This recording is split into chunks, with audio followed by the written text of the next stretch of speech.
Hey, this is Jonathan Gilliam, creator and host of the Experts Podcast. Is this your first time listening to this show?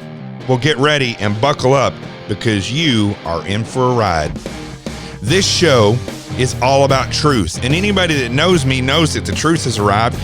I'm not here to give you just opinion and ideological bend. It's not about conservative and liberal. It's about truth. What I strive to do on this show is use my experience in 4 federal agencies and 2 state agencies. My experience as a Navy SEAL, an FBI agent, security contractor, federal air marshal, all these things that I've done to bring it together and give you real analysis of what's actually happening behind the headlines, behind the scenes in Washington, D.C., and where I don't know what's happening because I don't know everything. I'm not like the people on mainstream media that tries to convince you that I know everything. I don't. And where I don't know, I go find people that do. But I don't find ideologues and opinionites and young people that have never done anything. I look for those people who have the real experience, the real knowledge, and the real understanding, and we get their analysis. That is what this show is all about. For those of you that have helped this show prosper, thank you very much. I pray and hope that you will continue to put the word out there and tell people about it. And like I said at the beginning, if you've never heard this show or heard of me before, get ready. Because wherever you see my face or hear my voice, there's one thing that you can guarantee, that the truth has arrived. Now let's start the show. Well, Madam President, I have an update for the information of all senators and for the information of the American people, and it's good news. It's good news for the doctors and nurses in emergency rooms around the country who are waiting for more masks and more funding. It's good news for families all across America. At last, we have a deal.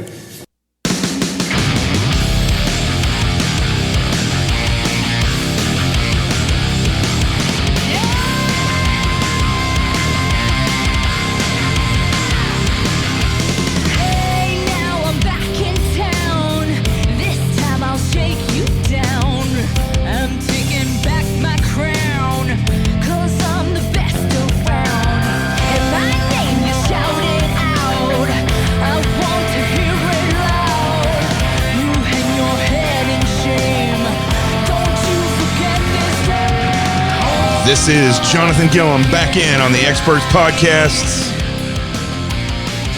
And we got some money to talk about, folks. Some big money. Money that is bigger than you can ever comprehend. I guarantee you the amount of money that is going to be in this stimulus package is something that it's not conceivable for any of us. And that's what bothers me. Listen, I know it's important.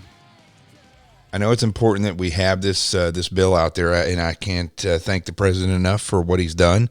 I think he has shown the leadership that those of us that voted for him knew that he had.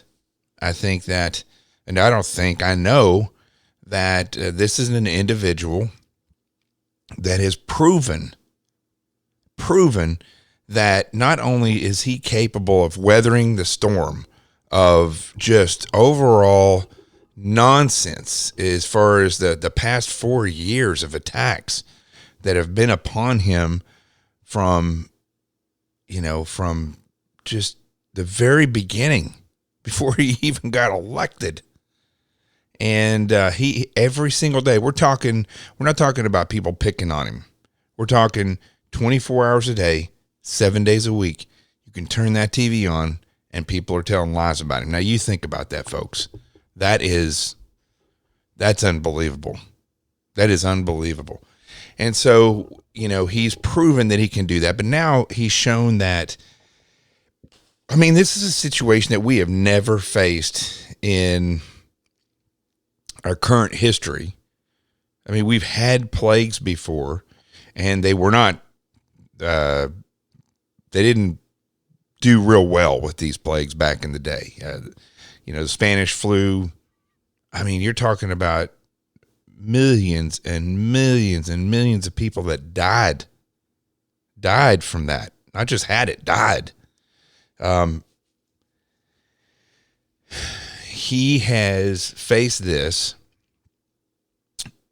And think about this, folks. Think if you were the leader of a company and everybody in that company had been there for 30 to 40 years, and the majority of the people had been there for 30 or 40 years.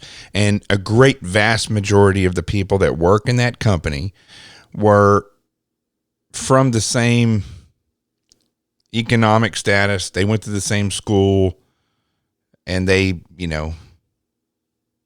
had the same ideological bend, right? And you go and you start leading that company, and the company's broken, and the company wastes money tremendously. The people use it like their own ATM that work there. They're not very trustworthy. They typically, if they don't like the way the new CEO comes in there, they will undermine everything that they do to get him out of there. And on top of that, they have a group of people that can gossip in the industry that can ruin them. Now imagine what it would be like to manage a company like that. That would be horrific. And this president, not only has he shown that he can deal with that, but he has shown that in a situation like this, that in modern history, the company has never faced, he is thinking his way through that problem. And I think it's very, very ironic that I've probably lost in the past 2 weeks more friends on Facebook, primarily Facebook, than I've lost in the past 10, 15, well, whenever I started on Facebook, like 2007, I believe it was. I don't think I've ever lost this many friends. It was as if they were just flipping out, as though every single thing, it rains, it's Donald Trump's fault. It snowed a little bit the other day, it's Donald Trump's fault. Stubbed my toe one night when I got up to go to the bathroom, it's Donald Trump's fault. That's the way that they think. And it's not just his fault. It's it's his effing fault. They're just like out of their minds. Crazy.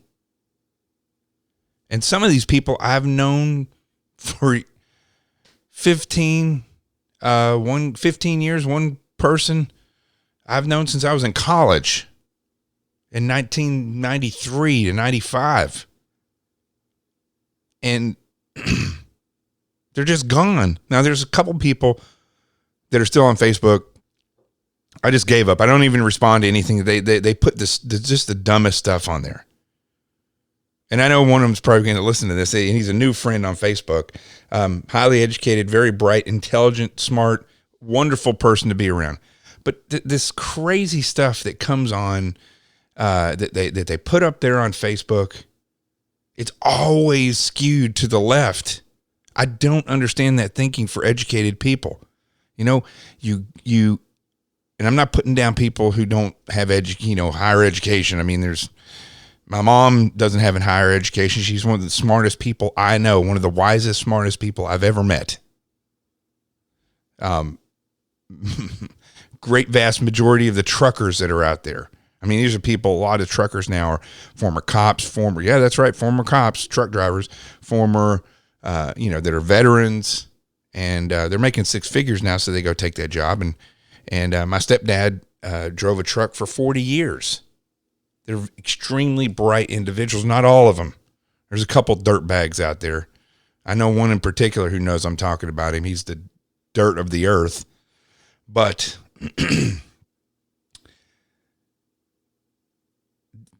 these people are educated, and they still cannot post anything on social media that is not skewed left. I don't get it. I mean, for instance, I've got my ear on the ground. I'm talking to a lot of cops and a lot of, agents and people, and I have not heard from one of them about a pinpointed racially motivated attack on an Asian person since this happened. I have not heard. I've seen reports. I've seen video, but those videos are not explained. The nature in which that video was taken, I have a feeling that the people knew each other that I saw, where an Asian girl was, I think it was a girl, was being attacked by a black guy and down in the subway somewhere. There was the one video that was out there where another individual a black guy was on a train. No, listen, if you know me, I don't like to point out black or white. The reason I'm pointing that out is because the media always points it out when it's a white guy, but they'll never point it out when somebody has darker skin or is of a different nationality. They won't point out that. They refuse to point that out. So I'm just taking the liberty to point it out to show you that's not always what the media says. But that guy was on the train. He was spraying, I don't know, the guy was Asian. They was spraying him with an idiot with Febreze, which that whole video could have been taken out of context. You know, that guy could have been spraying with Febreze because he stunk. We don't know. The video did not clearly explain that. They said it was racially motivated.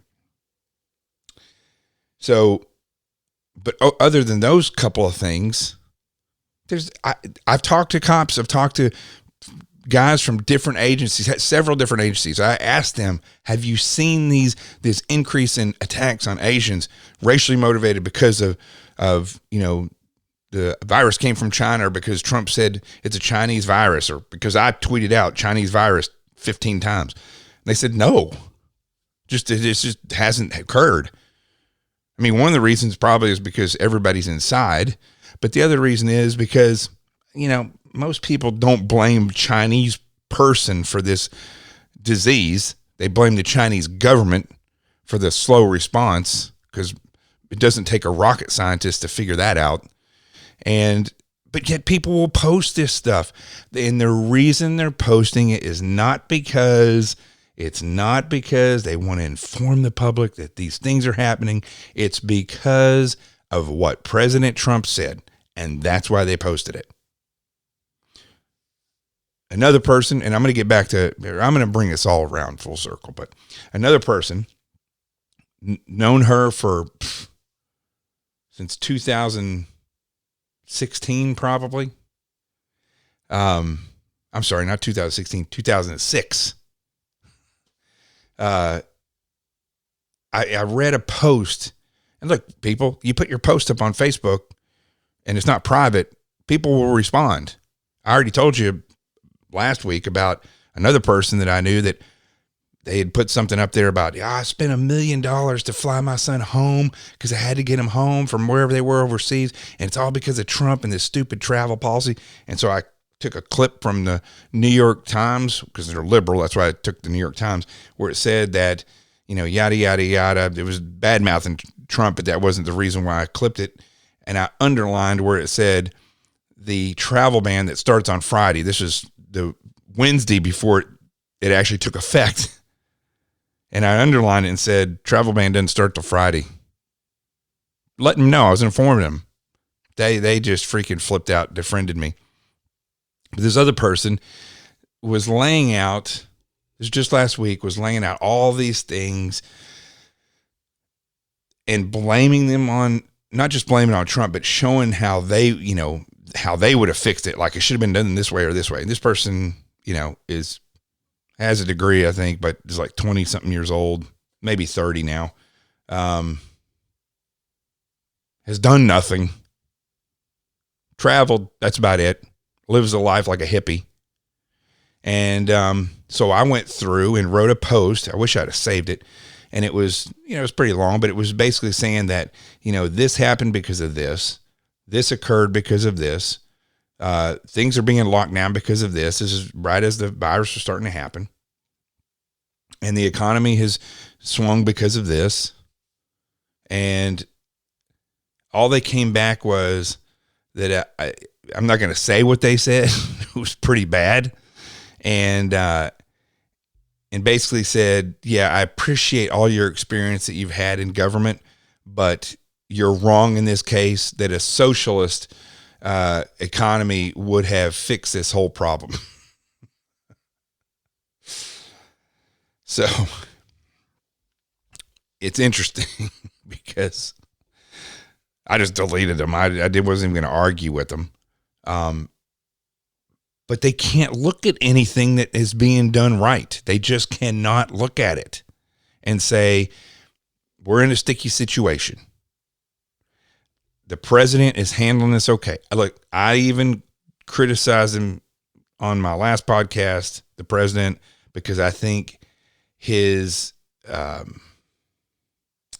I think the press conferences are a disaster.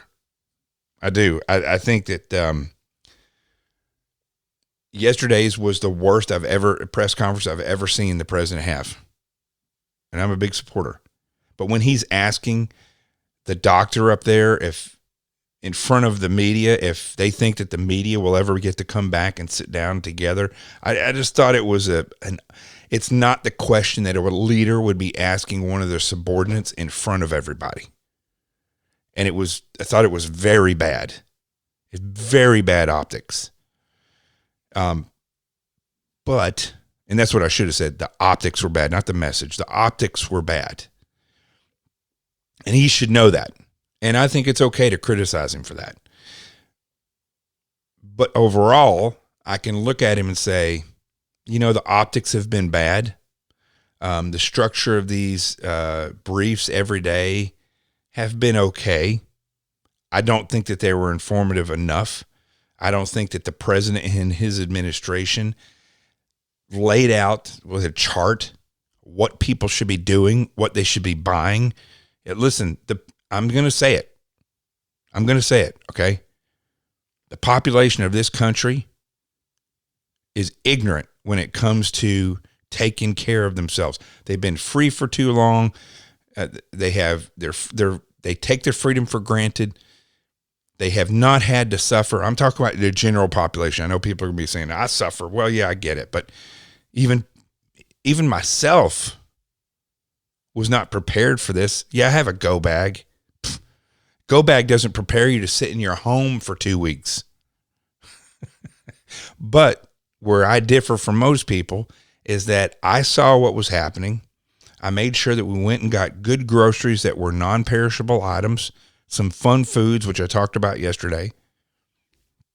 And then we waited because I knew there would be a point of time when everybody rushed to the store and then left, and then that food would be there again. I have my RV always prepared and ready to go if I had to go. So I am prepared. I have my other tools of the trade, but most people don't. They have no experience in this. They don't know what to do. And there was no guidance from the administration except stay home and things are going to get better. And that's my criticism. I think that it's a broken system that the president, like I was explaining about, if you were a CEO of this company and these people have lived there and worked in there for 30, 40 years and they're corrupt, how would you get things done? And that's where this president has to work. And he's done an amazing job, and he's inherited a broken system, really a system that doesn't even exist, really, to be honest with you, which I've explained as well. It's full of people who want to have meetings, pump their ego up. There's no preparation or pre-thought out. It's only responsive. All their actions are responsive, and most of their actions are make it up as you go along. And the majority of this stuff could have been planned years ago on how we would face this, because it's not a secret. Every 100 years or so, or who knows, it could happen again in a month. But we've had, if you look through history, recorded history, every now and then these things pop up, and they kill hundreds of millions of people, 50 million people. I think is what the number was, if I'm not incorrect, for the Spanish flu. 50 million. They don't really even know. Imagine if that happened today. I mean, in the United States alone, we're looking at 700 people dead as of 700 as this podcast is being recorded. But overall, the president has done an amazing job at, first of all, remaining calm, at divvying up in assistance and talking to the governors, which I don't particularly, I know New York City is a little bit of a different thing because it's so big, but really the mayor Mayor de Blasio should be working through the governor. He should not be going directly to the president. There is a system in the way that these things work, and it's up to the governor to take care of the mayor of New York City. And if the governor needs something, he should be talking to the president. But when you have a governor of a state and a mayor of a large city sitting down with the president and demanding different things, that totally blows the chain of command and how things are divvied out. And it's very important to follow that, because you don't want to do double the work, right? So it should follow a chain of command, and the chain of command should go up and it should go down. I need this. You tell the governor requests it from the federal government, or the governor provides it himself. And then when they need stuff, it goes up and down like that. But to have the governor request things, have the mayor request things, it's the federal government, folks. They can end up sending them double of what they were wanting. Or they could just sit back and say, there's no way, we're looking at the figures, there's no way we could send them this many things, when really they only need half. They're just getting 2 requests. That's how ridiculous the federal government is. So when I look at how this president has functioned, I think it's pretty damn incredible with what he's faced with. And still, there's people, just regular people, that cannot get past the fact that they don't like this guy, and they can't figure out, they don't even know why. They do, obviously, my friend who's a physician assistant, who I was a SEAL with, hates him. And he won't even talk about it. That's what's crazy. I can guarantee you, if he had a level head, and I love you, brother, but you don't have a level head when it comes to politics. Because if you sit down with me, instead of saying, I just hate your politics. I mean, how rude for somebody to say that. I hate your politics. Doesn't even know, because he doesn't listen. And because he's left, he won't listen. But if they were to sit down and listen, they would see that myself and many other people that consider themselves constitutionalists and Trump supporters would realize that we're not trying to change things. We try to fix things that are broken and leave things alone that are not. That's what it comes down to. But they can't get past their hatred. Their blind, robotic hatred. It's like puppets. So, as I look at what's happening now, and I put a tweet out today, if you see it, and I also posted it on Instagram and even LinkedIn, and Facebook, and it basically says that don't be surprised that as let me read the tweet to you actually, so I don't want to get this wrong. Let me pull it up here. Come on, load. Basically what it says, don't be alarmed as real Donald Trump, that's his Twitter name, moves to reopen the nation on 4/12, which is April 12th. Based on new treatments, not cures, Trump will attempt to thread the needle, quote unquote, thread the needle between prevention of disease and economic collapse. Media and the left will condemn it as money over lives, which they already have. But you have to realize, and I really hope that the people that I love and my friends out there that I'm talking about would listen to this and realize that this man, who did not have to be a politician, who had all the money he wanted, an exciting life, could have continued to live that life, but he left that life to take part in the solution, which most of you are not part of the solution. You just sit there and bitch and complain. This guy whether you agree with how he made his money or not. Many people say, oh, his father gave him $1 million. I can get, do you know that I think it's like 90% of the people who win the lottery are bankrupt within 2 years because they can't manage their money. And they go on spending sprees and act like idiots and buy stuff. Like I saw this guy who had been in prison. He wins the lottery, and now he had like a baby. He had like a grand piano and furs, and I'm like, what the is going on here? You were living in a trailer before you won this, and this is your dream, is to live like you're Liberace? Strange. He went bankrupt. Went bankrupt within 2 years. You know, President Trump, from his father, got a financial boost, and he didn't waste it. And there's a parable in the Bible that talks about that, how the rich man gave his servants, 3 different servants, 3 different amounts. And the first 2 went out and invested their money and brought back double or triple. And the third guy took his talent and buried it in the ground and then gave it back to his master when he came back and said, look, I kept it clean and kept it safe, and here I give you back your talent. He's like, basically, you're worthless. I gave you this. You didn't make anything of it. Now go away. This president was given a gift. He was given a boost up, and he made something of it. So many people in life are given boost up and they make nothing of themselves. And I didn't start this podcast off today to be a rally around President Trump.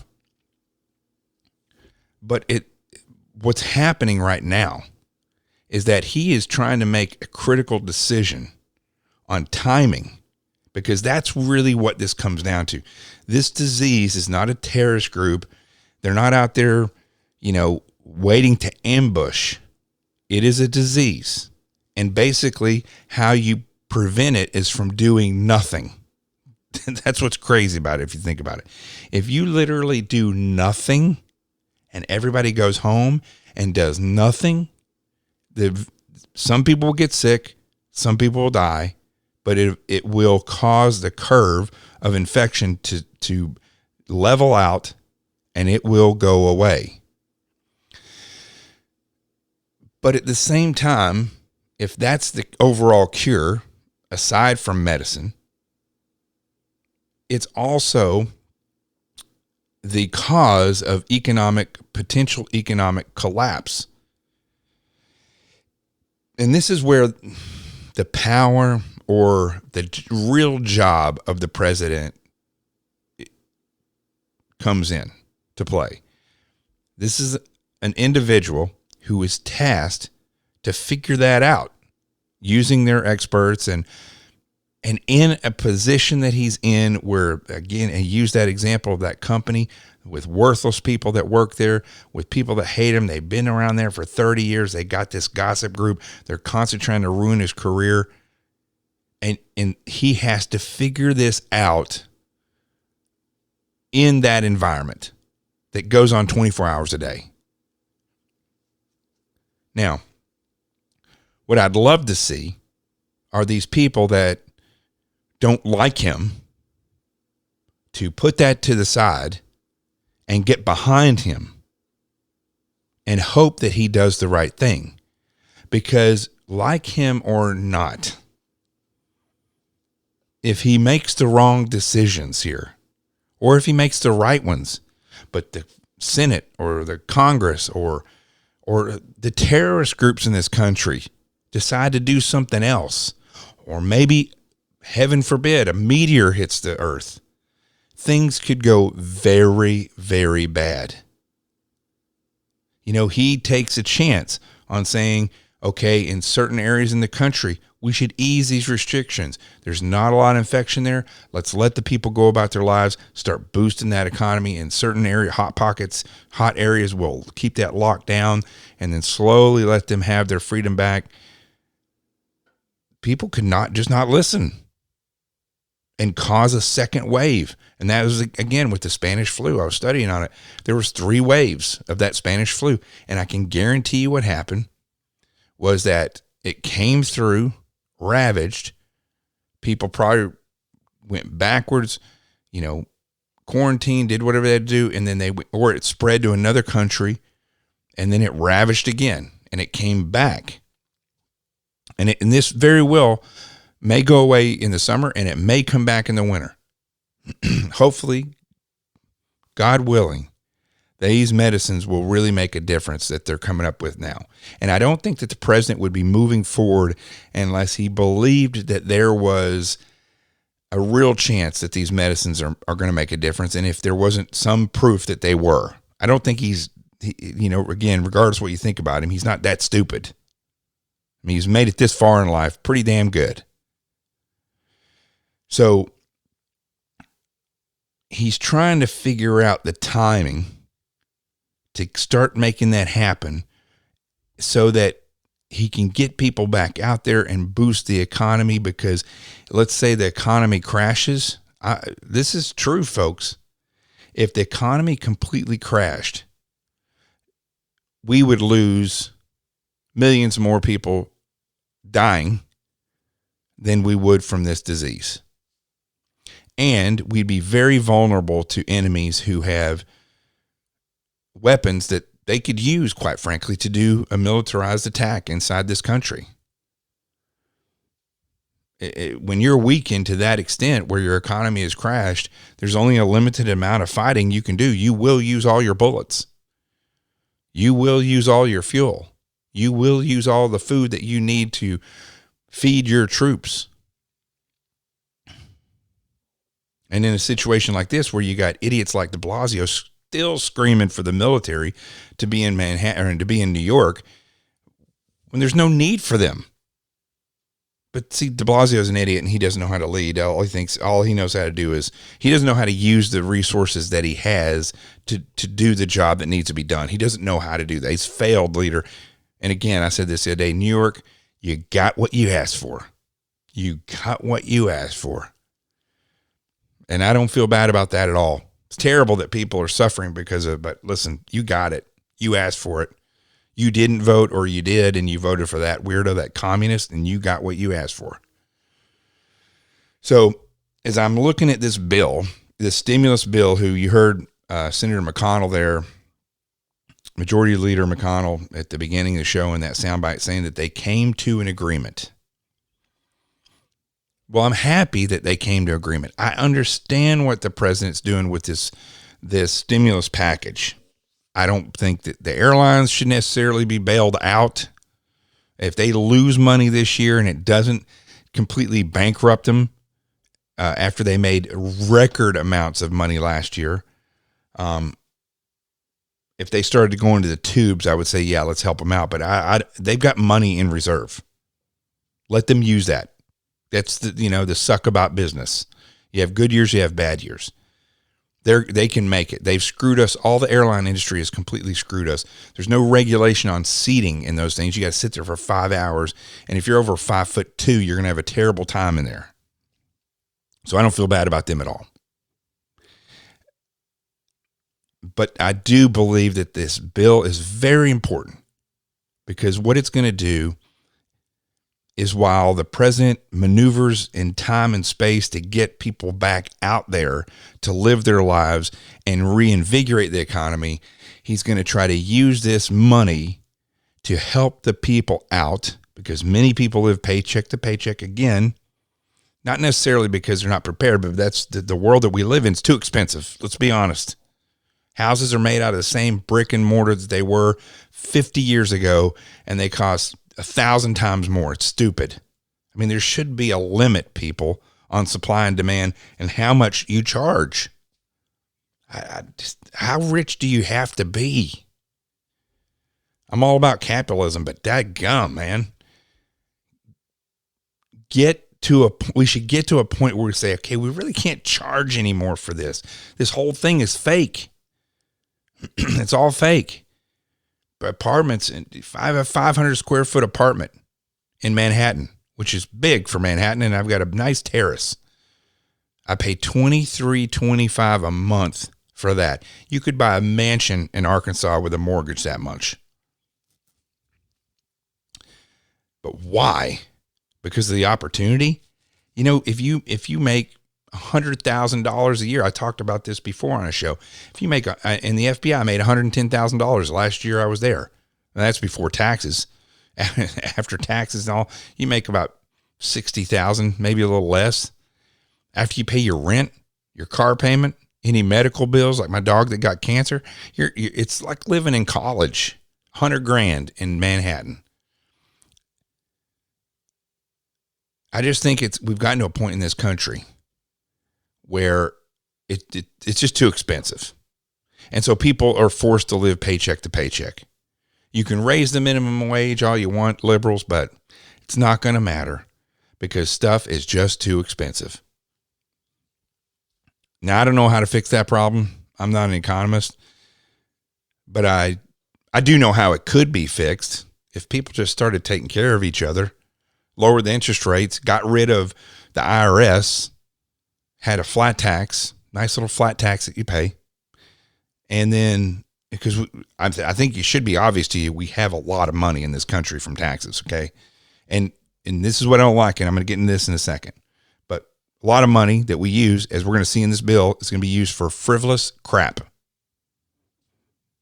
And I think if we had a flat tax, it would kind of get rid of that stuff because there just wouldn't be enough money to do it.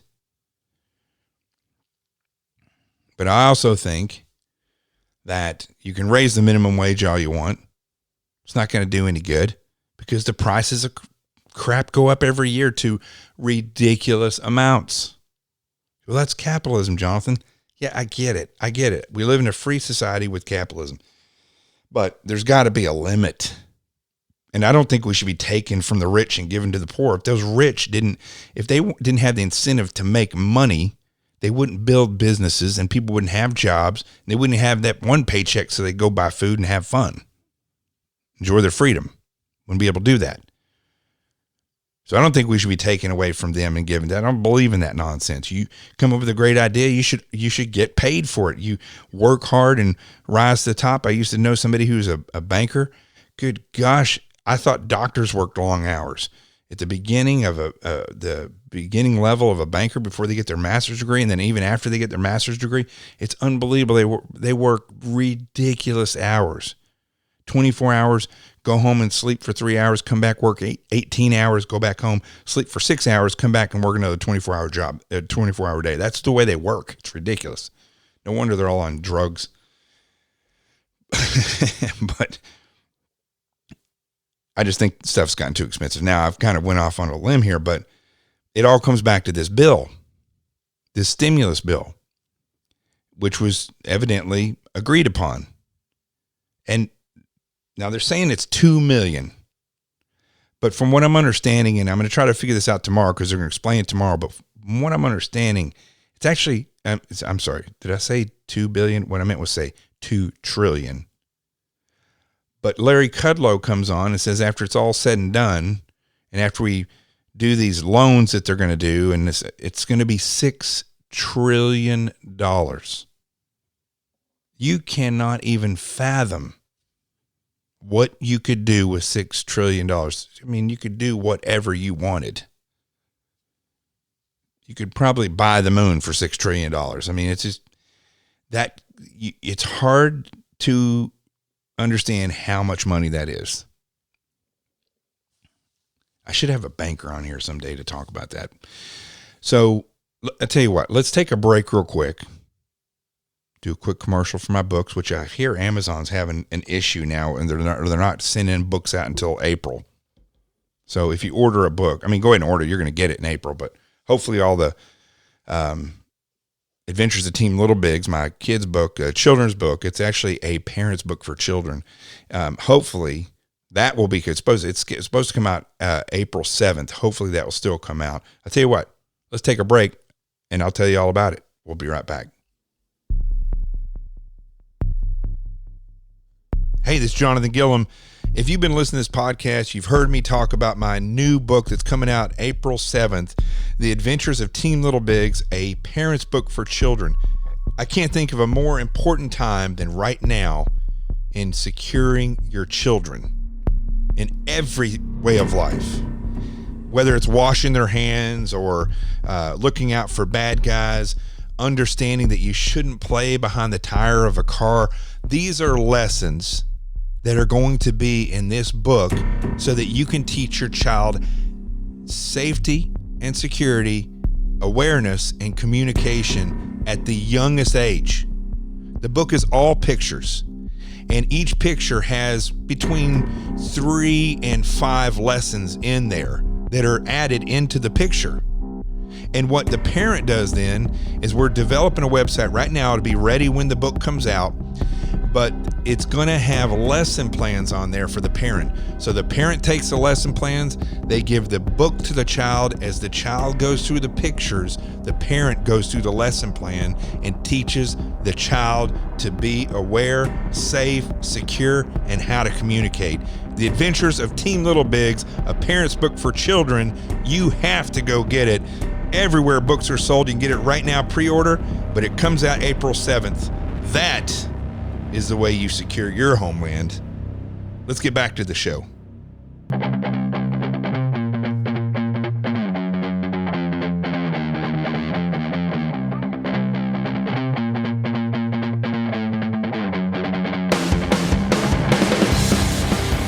Okay, so I wanted to talk about the stimulus bill itself. I've been talking about in the whole lead up there about how the president's working and the precarious position that he's in, and how we should all realize that. But the bill itself is, again, it's one of these things. I think that when they do bills like this, there should be no behind the scenes stuff. No close the doors and have discussion. No deals to be made.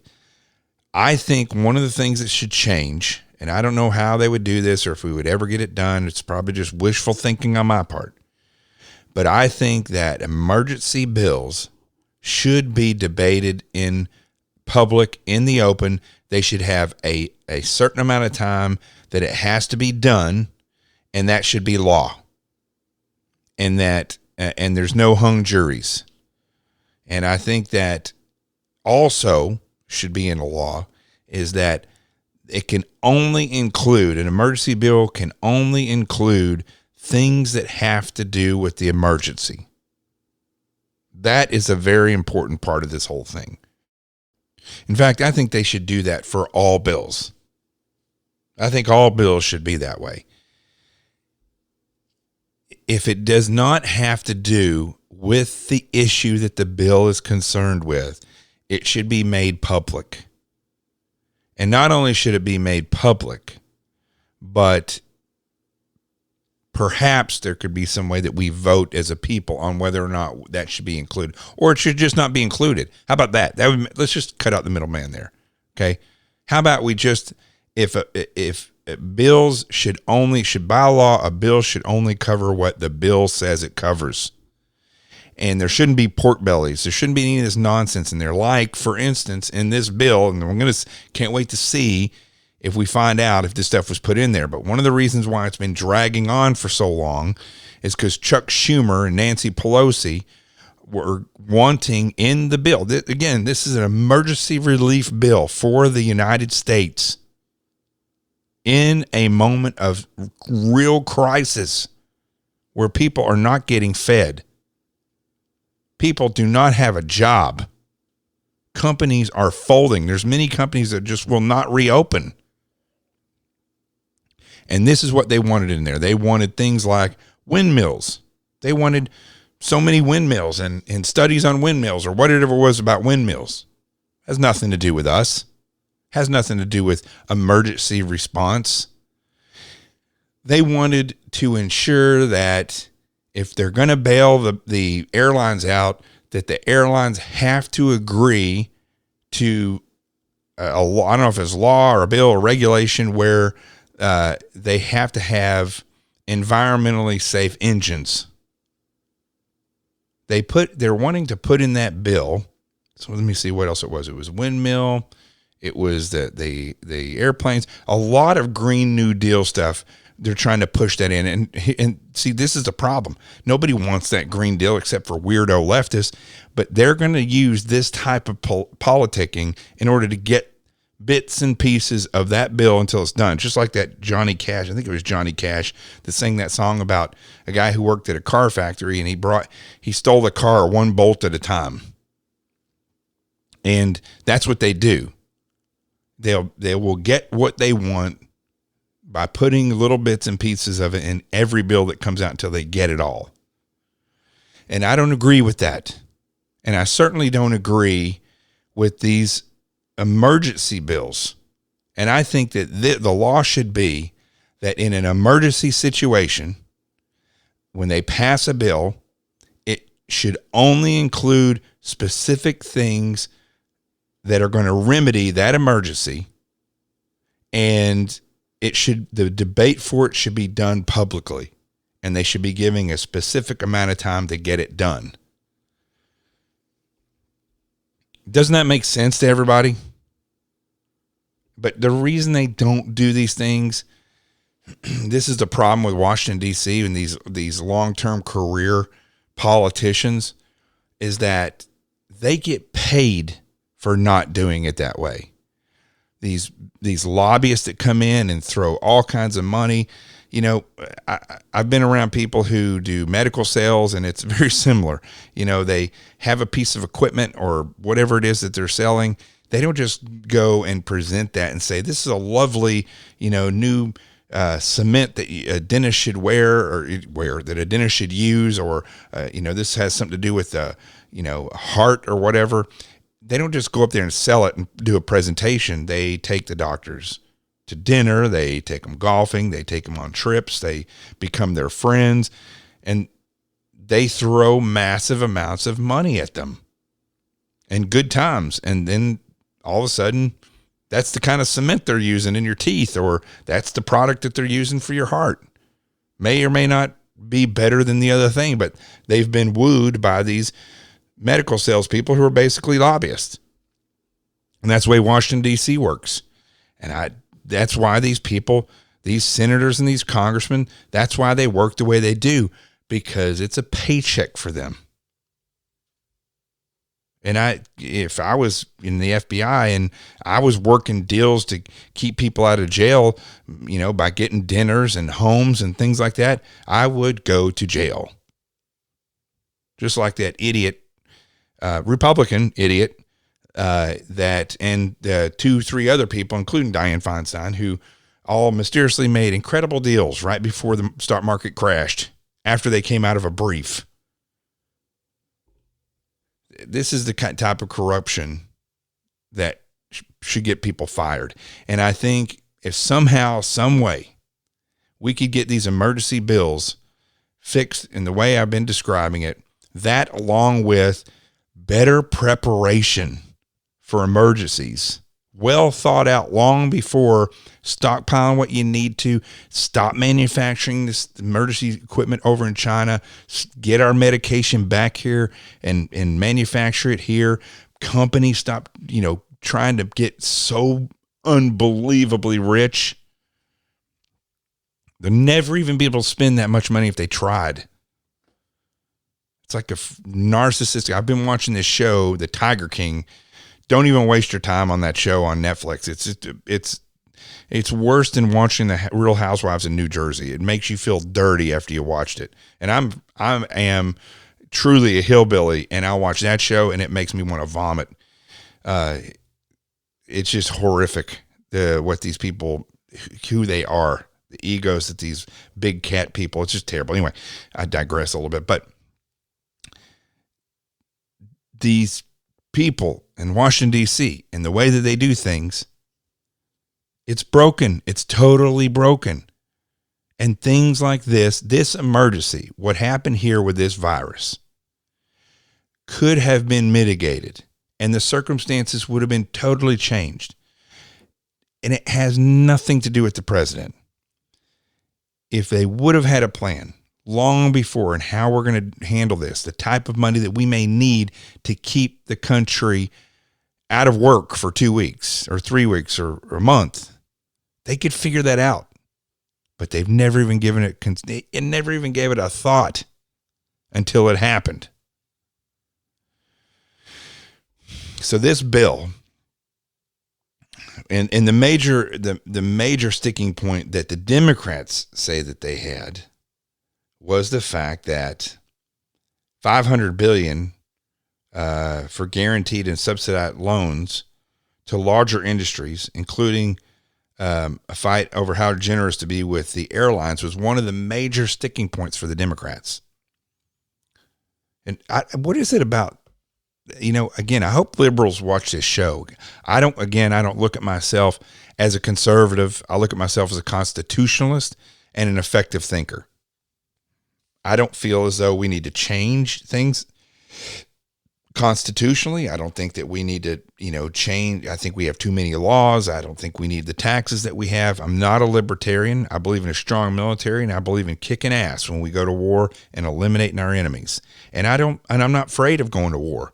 If we fight the war, if we go there and play patty cakes, or we do the mother of all missions, it doesn't win a war. So I don't understand what it is about the leftists in this country and the liberals in general that they hate big business. Sometime, if you're very liberal, go drive around Detroit. Go look at Detroit and the surrounding suburbs. They exist because of the car industry. And if it wasn't for the car industry, you wouldn't have your food delivered by the truckers. You wouldn't have your cop cars to rescue. You wouldn't have your fire engines. You wouldn't have your dump trucks so they can build roads, and big trucks so they can haul wood to build your house. You wouldn't have a car to look fancy in, or take your family to the movies, or to go get groceries. That whole industry is in and around the Detroit area. And you go up there, you have, if you've never been there, it's hard to conceive how big they are. The only thing I can compare it to is military. They look like military bases where where they do their scientific research, where they build the cars. It's unbelievable. And we're talking about hundreds of thousands of people, probably even millions of people that work in the car industry, in the automotive industry. Well, there definitely is millions of people, because when you look at the car lots and the repairs and the supplies and all these things for the cars, the wholesale, the resellers, the junk, even down the junkyards, we're talking millions and millions of people that are employed because of these big corporations. And if it wasn't for them, those people wouldn't have jobs.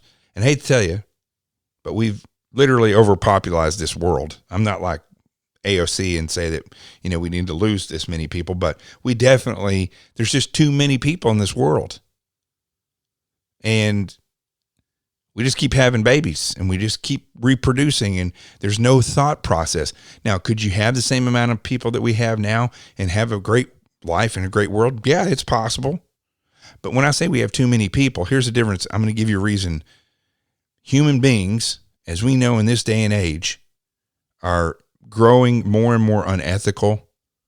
They believe less in God. And narcissism is out of control. So when you have a globe full of those types of people, what do you get? You get a really not a fun place to live overall. And where am I going with all this? If you took away the car industries, or you took away the big corporations, people are not going to have work.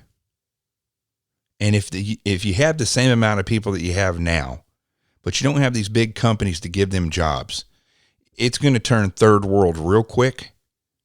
And there's going to be war, and there's going to be dictators maneuvering. These corporations, love them or hate them, left.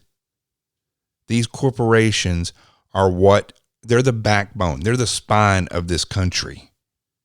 The military is like the fist and the feet, and the taxpayers are the heart. And unfortunately, Washington, D.C. is the brain, which shows you about our IQ. It's not good. It's not good at all.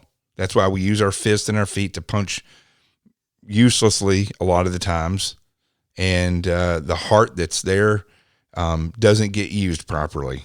It falls for things that the brain wants, not things that are truly worth something. It's really whatever the Democrats or Republicans want. That just shows. That's an incredible analogy. I just came up with it, but at the same time, it's a sad analogy. It really is. But if it wasn't for these corporations, we just wouldn't have enough jobs to support the people in this country and in this world. We just wouldn't. And if it and also they're the ones who make the economy grow stronger. You know, they give these people jobs. They make a lot of money. They spend a lot of money. It's not like corporations and the rich CEOs get their $50 million and put it in their pocket and never use it. They stimulate the economy with things that they buy and sell. You know how many billionaires and millionaires own sporting companies? And I'm no big fan. I love NASCAR, but they go out and they buy these big sporting arenas and stuff, and then they put on games, and that gives entertainment, and people spend their money, and it gives people jobs, gives people something to do when they're not working. I quite frankly think the whole world's kind of broken since we went into the Industrial Revolution. Everybody thinks you got to work, 8 hours, 10 hours a day, 5 days a week. You get certain days off, and I mean, it's kind of overkill, I believe. I mean, especially in the corporate world, most of the people that go there only work 4 hours a day, if that.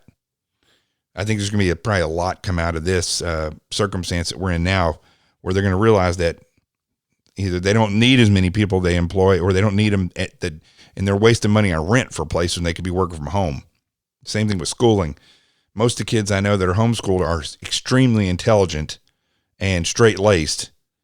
And I'm not saying that everybody could homeschool, but you may get people coming out of this saying, maybe we should just homeschool our kids. It's a lot easier than they think. I don't know. We'll see. But with this stimulus package, and I'm gonna close it up here in a minute, and we're gonna talk more about this tomorrow if I can find out more about it. We definitely need to see what's in it. I mean, $6 trillion. Why are we being told $2 trillion in one report and then $6 trillion in another report? Why aren't we being told exactly what's in there? Why isn't this being debated out in front where we can see it? I mean, there's many reasons, but when I say why, I'm saying it should be. And I know you probably agree with me because I'm rarely wrong. And why is that? Because I don't talk about stuff I don't know about, or I don't reason about things that I don't think that I can come up with a reasonable solution or ask the right questions for. And if I don't know, if I just simply don't know, well, then I go find the people that do. And that's the way that works. Tell you what, I think we're going to call it right there. I think that is enough for today. Can't thank you enough for joining. Make sure that you share this show, that you tell 5 people, 10 people, tell them all about it. Print out something, put it up on your bulletin board at work. If you're a trucker, you should be screaming this on the CB radio all the time. You got to hear the experts. You got to listen to it. He is the guy who was the man. He was the fill-in guy on Patriot Radio and for Sean Hannity. But just like the news, things change. The better you get in radio, it's really strange, folks. The better you get in radio, the less they want to use you. And that really breaks down to the fact that people don't want to lose their jobs that are hosting radio shows. That's why we have a podcast. I don't have to answer none of that. I produce it. I host it. I go out and find my own experts. And I will continue to do that for you. Why? Because I love you. You're my peeps. And I'm Jonathan Gilliam, and this is The Experts. The truth has arrived. Peace. And we're out of here.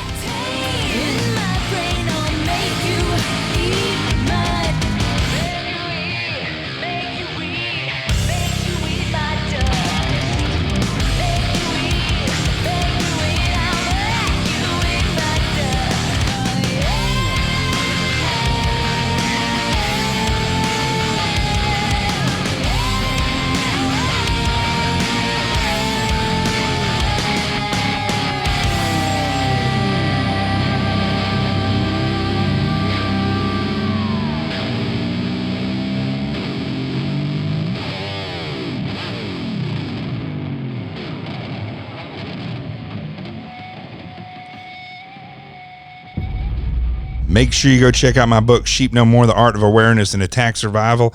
It's on Amazon and Barnes & Noble and everywhere books are sold. Go check it out. You will not be sorry that you did. It'll teach you how attackers look at you and teach you how to target yourself and then turn around and defend against all that. Peace. And we're out of here.